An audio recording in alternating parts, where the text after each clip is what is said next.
Pagi ini kita akan berdoa bersama-sama buat firman Tuhan yang akan kita dengar pagi ini menjadi kekuatan dalam kehidupan setiap kita.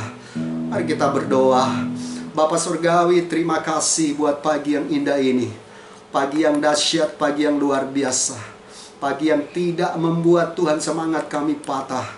Karena masalah persoalan secara khusus untuk saat ini, pandemi COVID-19 ya Tuhan, yang sedang Tuhan merambah kemana-mana. Tapi kami tetap punya keyakinan Allah adalah Immanuel dalam kehidupan kami, yang terus menyertai kehidupan kami. Pagi ini Bapa, kami datang kepadamu menyerahkan seluruh kehidupan kami dalam kuasa Tuhan. Biarlah kehidupan kami hanya terus memuliakan Tuhan. Berkati Tuhan seluruh kehidupan kami anak-anak-Mu. Walaupun kami hanya ibadah online Tuhan, tapi kami yakin dan percaya firman-Mu mengubah hidup kami. Berkati seluruh jemaat yang mendengar firman Tuhan ini, dan juga seluruh keluarga kami. Bahkan juga banyak orang yang mendengarkan firman ini boleh menjadi kuat, boleh menjadi yakin dan percaya bahwa Tuhan tidak pernah meninggalkan kami semua. Terima kasih berbicara pagi ini, karena kami siap mengalami mujizat dan berkat-berkat Tuhan. Terpuji-puji namamu, dalam nama Tuhan Yesus kami berdoa mengucap syukur. Haleluya. Yang percaya katakan amin sama-sama. Amin, amin, amin. Bapak Ibu dikasihi Tuhan, sekali lagi selamat pagi, shalom semua. Semua sehat? Semua sehat, amin. Karena kita tahu hari ini kita kembali ibadah online, dan kita yakin walaupun ibadah online tapi berkat-berkat Tuhan boleh menjadi yang dahsyat dalam hidup kita. Bapak Ibu dikasih Tuhan, pagi ini saya menyediakan firman Tuhan, menyiapkan firman Tuhan buat kita semua. Dan firman Tuhan ini biar menjadi rema buat kehidupan kita. Judul firman Tuhan atau temanya itu mempercayakan diri kita, mempercayakan segenap hidup kita kepada Allah, atau mempercayakan segenap hidup kepada Allah. Mau nggak kita percayakan seluruh hidup kita kepada Allah? Amin. Amin. Kalau kita mau mempercayakan hidup kita kepada Allah, kita akan belajar firman Tuhan hari ini. Dan ada satu cerita yang bagus sekali. Mungkin kita semua sudah pernah mendengar cerita ini, yaitu cerita tentang seorang juara jalan kawat ya sedunia, namanya Charles Blondin ya. Jadi Charles Blondin ini dia suka membuat atraksi yang luar biasa di atas air terjun Niagara ya. Dan saat itu dia memasang kawat ya. Kawat untuk apa? Untuk dia bisa berjalan di atas kawat tersebut. Nah, waktu dia sedang berjalan di atas kawat, semua penonton, semua orang bertepuk tangan luar biasa. Dan dia mulai berjalan dengan keseimbangan. Dia membawa tongkat yang cukup besar dan membuat keseimbangan tubuhnya. Dan Charles Blondin ini berjalan dari seberang menuju seberang. Kemudian dia setelah dari seberang, dia mulai menantang semua orang-orang yang ada di tempat itu. Ayo, siapa yang berani untuk duduk di atas pinggang pundak saya, dan saya akan bawa dia untuk menyeberang ya, dari ketinggian yang luar biasa. Kalau terjadi kecelakaan, habis semuanya. Nah, Charles Blondin mulai, ayo siapa percaya? Semua orang di sini percaya kalau saya bisa berjalan lagi dari sini sampai ujung sana. Semua berkata, saya percaya. Kami percaya. Wah, tepuk tangan mereka luar biasa. Kemudian Charles Blondin mulai menantang kembali. Belum ada yang berani. Bapak Ibu dikasih Tuhan, tiba-tiba ada seorang yang berani maju, dan semua orang terpana melihat keberanian orang ini. Dan singkat cerita, orang ini akhirnya dibawa sama Charles Blondin untuk apa? Untuk menyeberang. Dan luar biasa karena mereka berhasil menyeberang sampai di seberang air terjun ini. Dan apa yang terjadi? Wartawan mulai mengejar siapa sebenarnya orang yang berani ikut dengan Charles Blondin. Rupanya, saudara dikasih Tuhan, dia adalah Henry Colt, yang dia adalah seorang pengurus harta milik dari Charles Blondin ini. Dan waktu diwawancarain, apakah kamu tidak takut? Dia berkata, saya tidak takut. Saya tidak takut. Kenapa? Karena saya sudah mempercayakan diri saya kepada Charles Blondin. Hari ini Bapak Ibu dikasih Tuhan, kenapa kita harus takut? Kalau kita sudah mempercayakan diri kita kepada Tuhan. Kenapa kita harus khawatir? Kenapa kita harus cemas? Kalau kita benar-benar sudah mempercayakan hidup kita 100% kepada Allah. Mulai hari ini, jangan takut, jangan khawatir. Tetapi jangan sombong. Ya, karena kesombongan akan menghancurkan kita. Karena itu pagi ini kita akan mau belajar. Kalau Henry Colt berani mempercayakan dirinya kepada Charles Blondin, pagi ini kita akan buat komitmen baru. Kita akan percayakan 100% kehidupan kita kepada Allah di dalam Yesus Kristus. Yang setuju angkat jempol. Ada amin? Ya, ini luar biasa. Karena kita tahu Tuhan akan mengendalikan seluruh kehidupan kita. Dunia hari ini digemparkan secara khusus Indonesia, digemparkan dengan COVID-19 ya, khususnya di Jabodetabek. Tapi Bapak Ibu dikasih Tuhan, kita tinggal di Jabodetabek, khususnya di kota Depok. Kita yakin dan percaya Allah tidak akan pernah meninggalkan kita. Ada amin? Kemudian kita hari ini kan belajar mengapa kita harus mempercayakan diri kita segenap hidup kita kepada Allah. Mengapa saya, mengapa Bapak Ibu atau kita semua mempercayakan segenap hidup kita kepada Allah? Ini pertanyaan yang harus kita jawab. Bahkan firman Tuhan akan memberi jawabannya. Yang pertama, Bapak Ibu dikasih Tuhan. Yang pertama, kenapa kita bisa mempercayakan diri kita atau hidup kita sepenuhnya kepada Allah? Karena Allah penolong kita yang setia. Yang setuju katakan amin sama-sama, sekaligus angkat jempol. Allah adalah penolong kita yang setia. Ada amin? Dia penolong kita yang setia. Mazmur 33 ayat yang ke-20 dikatakan, jiwa kita menanti-nantikan Tuhan. Dialah penolong kita dan perisai kita. Amin. Allah adalah penolong kita. Jadi, Bapak Ibu dikasih Tuhan, kita tidak ada pilihan selain memberikan 100% hidup kita, hidup keluarga kita kepada Tuhan. Karena kita tahu Allah penolong kita yang setia. Ingat Bapak Ibu, waktu Musa dan umat Israel harus keluar dari tanah Mesir, apa yang terjadi? Waktu mereka harus keluar dari tanah Mesir, mereka harus dikejar oleh tentara-tentara Mesir. Dan secara manusia kekuatan mereka tidak bisa melawan. Namun kalau mereka lari di sisi kiri pasti terkejar juga. Lari di sisi kanan pasti terkejar juga.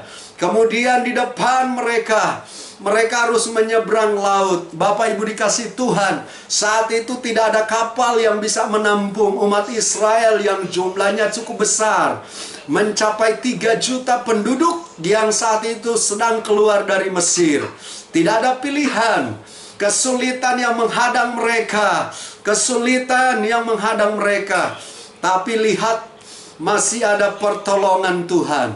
Pujian yang kita naikkan tadi, pertolonganku, pertolonganmu begitu ajaib, kau telah memikat hatiku.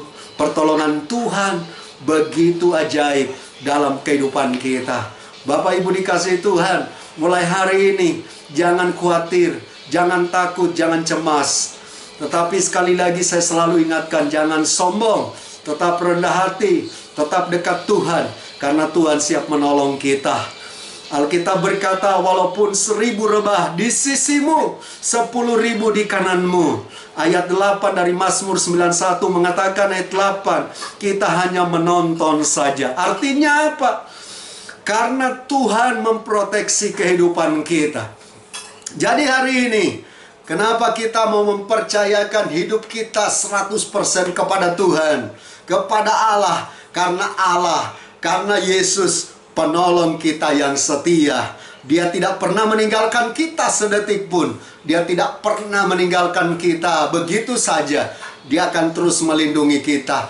Yohanes 1 ayat 12, kita diberi kuasa menjadi anak-anak Allah. Saya yakin dan percaya, kalau kita ini punya anak-anak saja, kita terus lindungi, kita terus tolong ya. Dan saya yakin waktu anak kita sakit, kita akan berusaha semaksimal mungkin untuk membawa mereka berobat, untuk membuat mereka harus bisa makan dengan baik. Demikian Allah kita, Dia akan menolong kita, Dia akan melindungi kita, Dia akan membimbing kehidupan kita, dan Dia tidak akan membiarkan kita menderita. Dia tidak akan biarkan kita sakit, Dia tidak membiarkan kita tidak sembuh. Karena itu yakin dan percaya, kalau ada Bapak Ibu hari ini juga kurang sehat, percayalah bahwa Tuhan akan membuat Bapak Ibu kita semua, anak-anaknya menjadi sehat. Karena Dia adalah dokter di atas segala dokter, Dia adalah raja di atas segala raja. Dia yang akan menolong setiap kehidupan kita. Jadi mengapa kita harus mempercayakan hidup kita sepenuhnya kepada Allah? Alasan pertama, karena Allah adalah penolong kita yang setia. Alasan yang kedua, Bapak Ibu dikasihi Tuhan, karena Allah perlindungan kita yang setia. Mazmur 37 ayat 39 dikatakan, orang-orang benar diselamatkan oleh Tuhan. Ia adalah tempat perlindungan mereka pada waktu kesesakan. Bapak Ibu dikasihi Tuhan, Tuhan ini luar biasa. Dia adalah perlindungan bagi kita. Dia penolong yang dahsyat di dalam seluruh kehidupan kita. Ingat umat Israel waktu ada di tanah Mesir. Semua umat yang ada di Mesir, khususnya orang-orang Mesir, mengalami tulah. Ya, dari tulah 1 sampai dengan tulah yang ke-10. Tulah yang terakhir yaitu tulah yang ke-10, seluruh orang-orang Israel dilindungi Tuhan. Tapi orang-orang Mesir, anak-anak sulungnya mati. Ada juga tulah waktu mereka dilanda dengan penyakit sampar. Dan orang-orang yang ada di Mesir mengalami penyakit sampar. Tapi lihat, orang-orang Israel yang tinggal di Mesir dilindungi oleh Tuhan, disertai oleh Tuhan. Mereka telah mengoles waktu anak-anak sulung umat Mesir meninggal, orang-orang Israel telah mengoles setiap ambang pintu mereka dengan darah domba. Dan itu sebagai bukti. Bapak Ibu dikasihi Tuhan, mungkin kita bisa aplikasikan hari-hari ini bahwa ada darah Kristus dalam kehidupan kita. Jadi kita nggak perlu takut, nggak usah khawatir.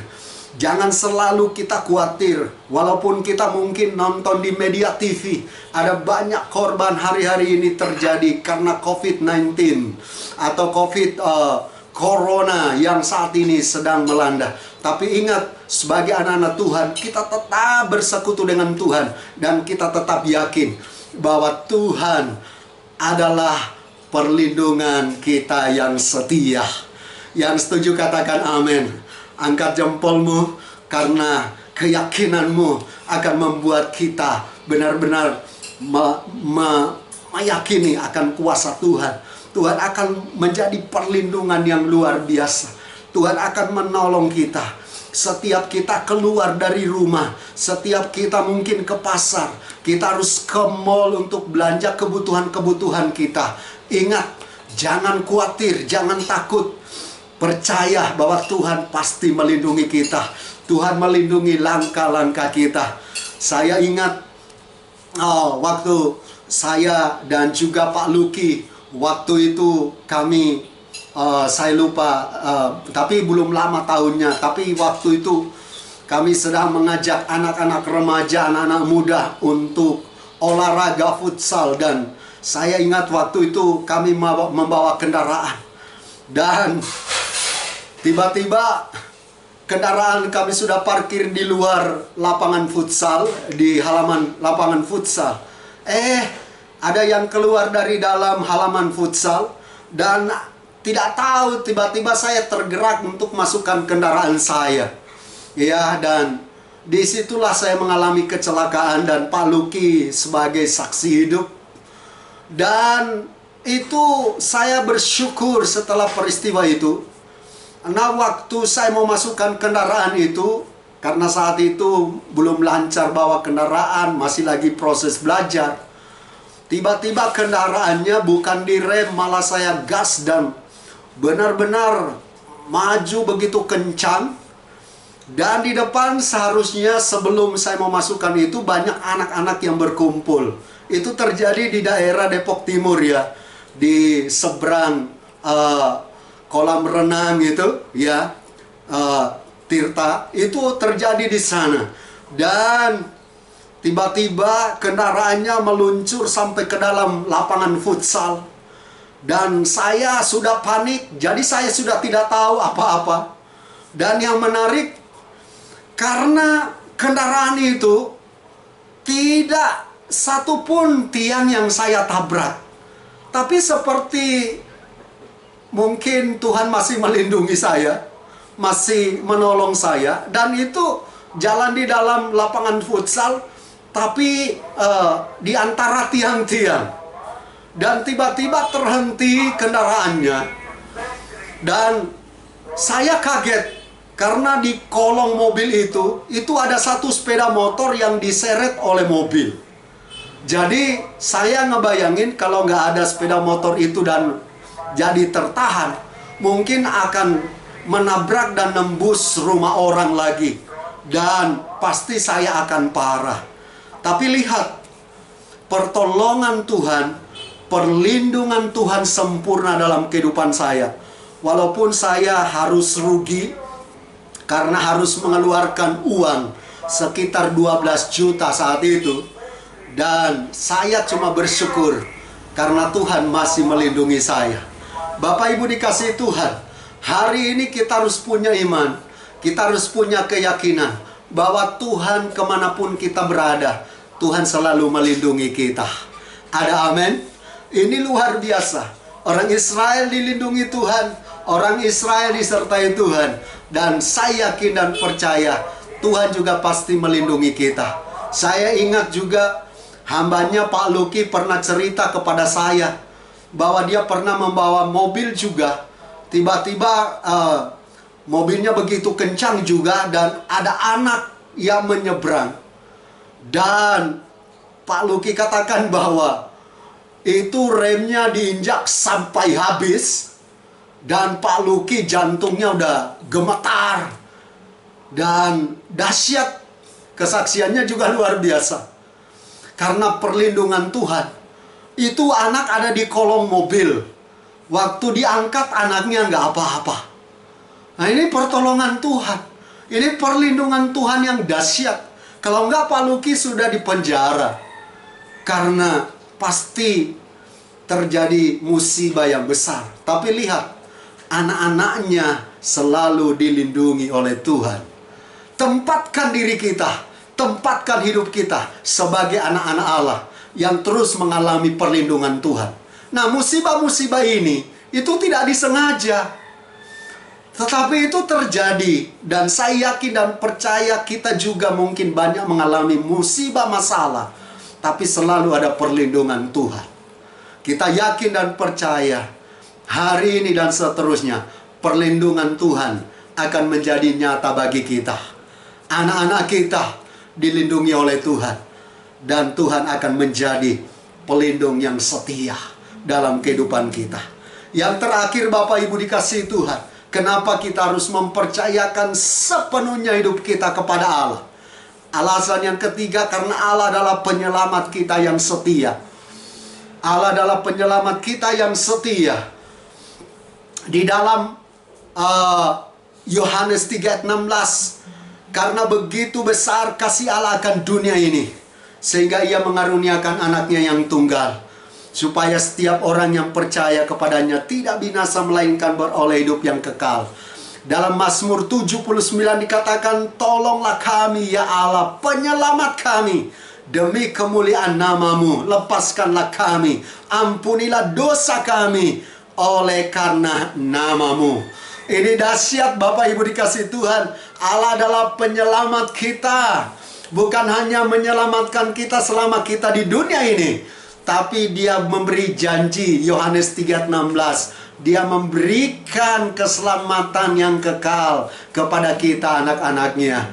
Bapak Ibu, sungguh-sungguh nggak yakin bahwa Allah yang menyelamatkan setiap kita? Yohanes 14 ayat 6 dikatakan, kata Yesus kepadanya, akulah jalan, kebenaran, dan hidup. Tidak ada seorang pun yang datang kepada Bapa kalau tidak melalui aku. Hari ini kita boleh belajar bersama-sama bahwa Allah adalah pertolongan kita yang sempurna, bahwa Allah adalah perlindungan kita yang setia. Dia selain penolong yang setia, Dia pelindung yang setia, tetapi Dia juga adalah penyelamat kita yang setia. Ini janji Tuhan. Kapanpun Tuhan panggil kita, Tuhan pasti selamatkan kita, karena kita believe, karena kita percaya kepada Dia. Jadi hidup ini nggak usah khawatir, hidup ini nggak usah takut. Tetap percaya bahwa Dia adalah penolong yang setia. Tetap percaya bahwa Dia adalah pelindung yang setia. Tetap percaya bahwa Dia penyelamat yang setia. Satu ketika ada dua anak remaja yang sedang main judi. Yang satu anak seorang janda miskin. Yang satu anak orang kaya. Waktu mereka lagi main judi, tiba-tiba ditangkap oleh polisi. Dan singkat cerita, kalau mereka mau bebas harus bayar denda sekian. Ya, saat itu dendanya 5 juta. Tapi karena anak orang miskin, bagaimana bisa bayar 5 juta? Dan singkat cerita, anak orang kaya akhirnya tidak masuk penjara. Anak janda miskin ini masuk penjara. Dan janda ini hanya menangis dan dia mulai berdoa, Tuhan, apa yang harus aku lakukan? Singkat cerita, dia harus mencari pekerjaan. Dan dia mendapat pekerjaan. Pekerjaannya cukup berat. Dan dia dapat pekerjaan harus membuat batu kali dihancurkan. Ya, dengan palu. Dan dia mulai kumpulkan batu kali. Dia mulai ketok batu kali di sungai dan dia mulai ketok halus. Dia mulai jual. Dan singkat cerita, waktu begitu lama, dia bisa mengumpulkan uang 5 juta rupiah. Dan pergilah dia menebus anaknya dalam penjara. Waktu dia bersalaman dengan anaknya salaman dan anaknya menangis-nangis. Anaknya kaget karena semua tangannya ini luka. Tangannya sampai korengan karena tangannya kena batu, pecahan batu, kena juga palu dengan keras, dengan kayu ini, sehingga jadi luka. Dan singkat cerita, anak ini menangis. Dan dia buat komitmen bahwa dia tidak akan lagi main judi. Dan waktu anak ini keluar, ketemu lagi dengan temannya anak orang kaya ini. Dan anak orang kaya ini mulai mengajak dia untuk main judi kembali. Anak ini berkata, tidak, saya tidak akan main judi lagi. Karena saya ini ditebus oleh ibu saya dengan pengorbanan yang luar biasa. Tangan ibu saya sampai hancur untuk mendapatkan uang 5 juta rupiah. Jadi saya maaf tidak akan pernah main judi lagi. Bapak Ibu dikasihi Tuhan, saya mau beritahukan hari ini, jemaat-jemaat yang dikasihi Tuhan, kita telah ditebus dengan darah yang mahal. Bukan hanya tangan Yesus hancur, tapi tangannya dipaku dengan paku yang tajam. Kedua kakinya, kepalanya dimahkotai duri, lambungnya ditusuk dengan tombak. Dan hari ini kita harus punya komitmen. Kita tidak lagi bersahabat dengan dunia. Kita tidak lagi mau hidup dalam dosa. Karena Tuhan telah tebus kita. Dia telah menjadi juru selamat dalam hidup kita. Dengan tujuan kita semua anak-anaknya diselamatkan. Yang percaya katakan amin. Ini dahsyat. Kita semua telah ditebus dengan darah yang mahal. Dan dengan penebusan itu kita telah beroleh keselamatan. Jadi adalah Allah yang menyelamatkan kita dengan setia. Karena itu kita mau simpulkan firman Tuhan pada pagi hari ini. Kita sebagai anak-anak Tuhan, kita harus mempercayakan segenap hidup kita kepada Allah. Karena Allah adalah penolong kita yang setia. Yang kedua, kita harus mempercayakan segenap hidup kita kepada Allah. Karena Allah perlindungan kita yang setia. Yang ketiga, kita harus mempercayakan seluruh atau segenap hidup kita kepada Allah. Karena Allah penyelamat kita yang setia. Bapak Ibu dikasihi Tuhan, mari kita akan berdoa supaya firman Tuhan ini boleh menjadi kekuatan dalam hidup kita. Di masa pandemi saat ini, kita tetap yakin. Jangan takut, jangan khawatir, jangan kecut, jangan tawar. Percaya Allah penolong kita yang setia. Percaya Allah perlindungan kita yang setia. Dan percaya Allah adalah keselamatan kita yang setia. Mari kita tunduk kepala, kita berdoa untuk firman Tuhan. Bapa Surgawi, kami mengucap syukur karena Engkau ajaib, karena Engkau luar biasa. Hari ini kami berterima kasih karena Tuhan begitu baik. Kami mendengar firman-Mu, kami mempercayakan segenap hidup kami kepada Allah. Karena kami tahu Allah penolong yang setia, Allah perlindungan yang setia, Allah keselamatan kami yang setia. Terima kasih, berkati semua jemaat-Mu, berkati keluarga kami, berkati juga semua jemaat yang tidak sempat ikut online ini. Dan biarlah lewat firman Tuhan mereka boleh diberkati. Dan juga seluruh orang-orang percaya, seluruh umat-umat-Mu yang mendengarkan firman Tuhan ini diberkati oleh Tuhan dengan luar biasa. Terima kasih, pagari lindungi kami, jauhkan kami semua dari virus COVID-19. Dan seluruh keluarga kami diproteksi dengan darah-Mu. Dan juga Tuhan seluruh umat-umat-Mu, seluruh orang percaya. Dan juga mereka yang saat ini terpapar oleh COVID-19, Engkau juga memberi kesembuhan buat mereka. Berkati kota kami, berkati bangsa kami, supaya bangsa kami boleh keluar dari musibah dan masalah pandemi COVID-19 ini. Terima kasih Bapa, dalam nama Tuhan Yesus kami minta Roh Kudus mengurapi kami semua. Haleluya. Amin.